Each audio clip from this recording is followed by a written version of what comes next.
डेढ़ साल से ज़्यादा का समय हो चुका है जब आम आदमी पार्टी और बीजेपी में एमसीडी में असली सरकार यानी स्टैंडिंग कमेटी को लेकर लड़ाई शुरू हुई थी। पहली बार ही लड़ाई शुरू हुई थी फरवरी 2023 में, और तब से ये मामला कभी कोर्ट जा रहा है, कभी कहीं जा रहा है, लेकिन अभी तक भी एमसीडी की जो स्टैंडिंग कमेटी है उसके 18 सदस्यों का चुनाव नहीं हो पाया है।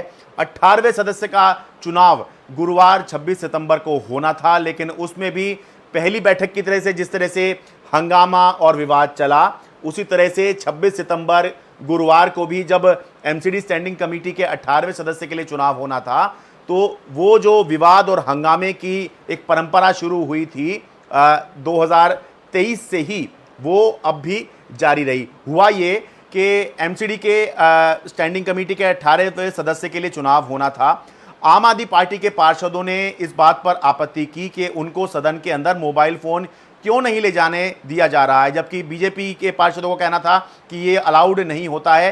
पहले भी जब फरवरी 2023 के अंदर स्टैंडिंग कमेटी को लेकर वोट डाले जा रहे थे, तो उस समय इस बात को लेकर विवाद हुआ था और उस समय भी ये कहा गया था कि ठीक है, मोबाइल फ़ोन जो है आप नहीं ले जा सकते हैं। तो इसको लेकर विवाद चलता रहा और आम आदमी पार्टी के पार्षदों को सदन के अंदर नहीं आने दिया गया क्योंकि उनके पास मोबाइल फ़ोन था। चेकिंग की जा रही थी, कहीं मोबाइल फ़ोन तो नहीं ले जा रहे हैं। अब इसको लेकर सदन जो है वो बार बार स्थगित हुआ और आखिर में जो मेयर हैं एमसीडी की शैली ओबरॉय, उन्होंने 5 अक्टूबर तक के लिए सदन को स्थगित कर दिया। यानी कि चुनाव जो था एमसीडी के स्टैंडिंग कमेटी के 18वें सदस्य, ये अंतिम सदस्य, अगर इसका चुनाव हो जाए तो उसके बाद स्टैंडिंग कमेटी बन जाएगी। तो ये जो है चुनाव 5 अक्टूबर के लिए टाल दिया गया। लेकिन जो पार्षद थे बीजेपी के, वो जो चले गए थे वो भी वापस आ गए। पहले चले गए थे क्योंकि 5 अक्टूबर के लिए घोषणा हो गई, तो पहले चले गए थे, फिर वो भी वापस आ गए। आम आदमी पार्टी के भी कुछ पार्षद जो हैं वो वापस आ गए और रात को 8 बजे के आसपास में एलजी की तरफ से, उपराज्यपाल विनय कुमार सक्सेना की तरफ से आदेश आया, जो उन्होंने एमसीडी कमिश्नर को आदेश दिया और ये कहा कि ये चुनाव आप तुरंत करवाइए और आज ही ये चुनाव होगा और 10 बजे तक ये चुनाव करवाकर मुझे आप रिपोर्ट दीजिए। और ये कहा गया कि अगर मेयर उपलब्ध नहीं होती हैं या करवाना नहीं चाहती हैं तो आप डिप्टी मेयर से चुनाव करा लीजिए। प्रिसाइडिंग ऑफिसर चाहिए होता है, तो आप मेयर ना मिले तो डिप्टी मेयर, और डिप्टी मेयर अगर उपलब्ध ना हो या करवाना ना चाह रहे हो ये चुनाव, तो जो भी सीनियर मोस्ट पार्षद आपको उपलब्ध हो, आप उससे ये चुनाव करवा दीजिए। लेकिन आज रात को ही, यानी 26 सितंबर गुरुवार को ही ये चुनाव करवाइए। अब इस पर मनीष सिसोदिया, आम आदमी पार्टी के वरिष्ठ नेता हैं, दिल्ली के पूर्व डिप्टी सीएम हैं, उन्होंने प्रेस कॉन्फ्रेंस करके सवाल उठाए कि ऐसी क्या आफत आ गई है जो उपराज्यपाल आज ही चुनाव कराने पर अड़े हुए हैं, जबकि जो पार्षद हैं वो घर जा चुके हैं और इतने कम समय के अंदर वो सदन के अंदर वापस नहीं आ सकते हैं। ये रात का मामला है। तो इसके बाद में फिर खबर आई कि ये जो चुनाव है ये आज नहीं होगा और अगली, आज मतलब गुरुवार 26 सितंबर, जिस दिन कहा गया था कि चुनाव आज ही होना चाहिए, ये इस दिन चुनाव नहीं होगा। अगली तारीख और समय, यानी कि ये चुनाव कब होगा 18वें सदस्य का, ये आगे कम्युनिकेट किया जाएगा। सवाल यहाँ दो तीन उठ रहे हैं। पहला, चर्चा ये चल रही है कि आम आदमी पार्टी क्यों जो है चुनाव टाल रही थी, मेयर ने चुनाव टाला और जो है ऐसा दिख रहा था कि आम आदमी पार्टी चुनाव आज नहीं चाह रही है।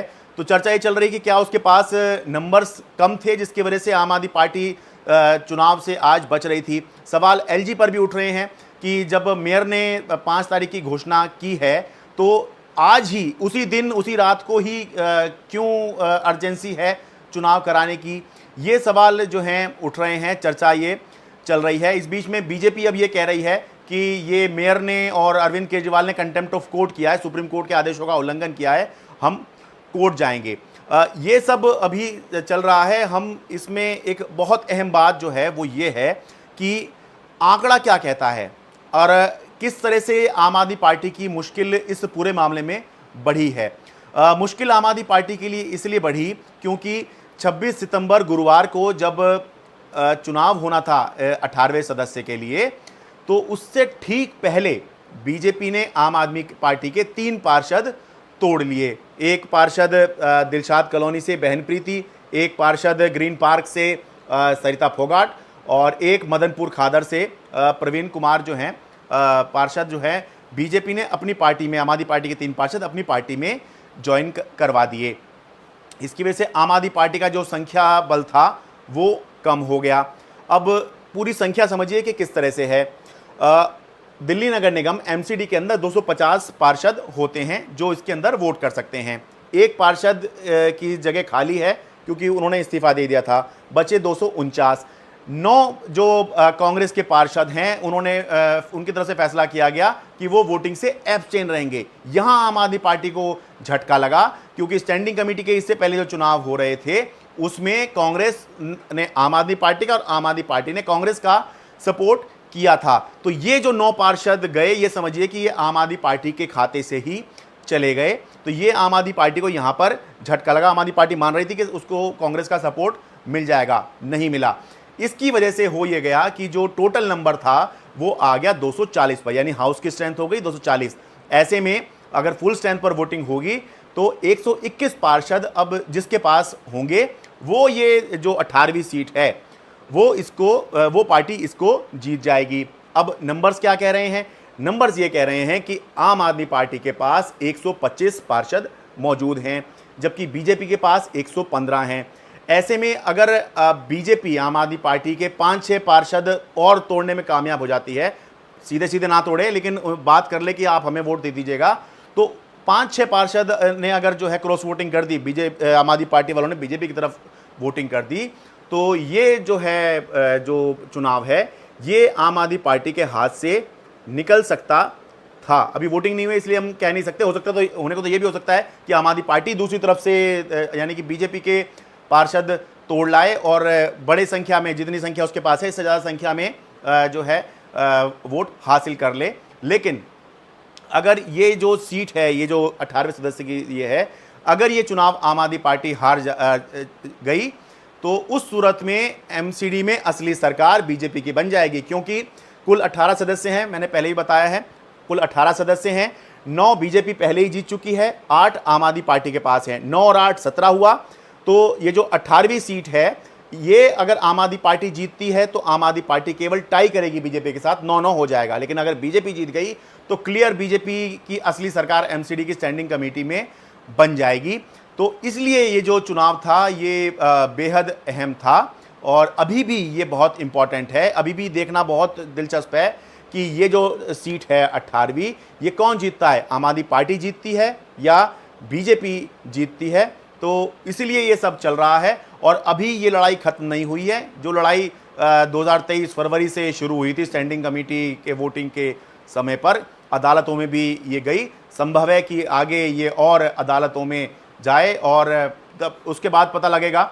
ये एक सदस्य रह रहा है कि अगर इसका चुनाव हो जाए तो स्टैंडिंग कमेटी बन जाएगी, लेकिन अभी ऐसा लगता है कि हो सकता है कि ये मामला कोर्ट के अंदर जाए और फिर अदालत ही फैसला करे कि अब इसमें आगे क्या करना चाहिए। क्योंकि हो सकता है कि जो उपराज्यपाल ने आदेश दिया वो इसलिए जो है ठीक ना माना जा रहा हो कि जो पार्षद हैं उनको उचित मौका नहीं मिल पाएगा वोटिंग के लिए। और दूसरा ये भी कह सकते हैं कि जिसके हाथ में जो है वो कर रहा है। जैसे मेयर आम आदमी पार्टी की हैं तो मेयर ने जैसा ठीक समझा और जो है सदन स्थगित कर दिया, और उपराज्यपाल ने जो है तुरंत ही आदेश कर दिए कि आज ही आप चुनाव कराइए, और रात को 10 बजे तक एमसीडी कमिश्नर को कह दिया कि आप रिपोर्ट कीजिए। तो ये लड़ाई जो है अभी ऐसा लगता है कि लंबी चलने वाली है। अदालत के अंदर शुक्रवार को पता लगेगा कि किस तरह से ये अदालत के अंदर जाएगी या फिर एलजी ही अभी आगे एक और आदेश देने वाले हैं। Sharad Sharma, NDTV media.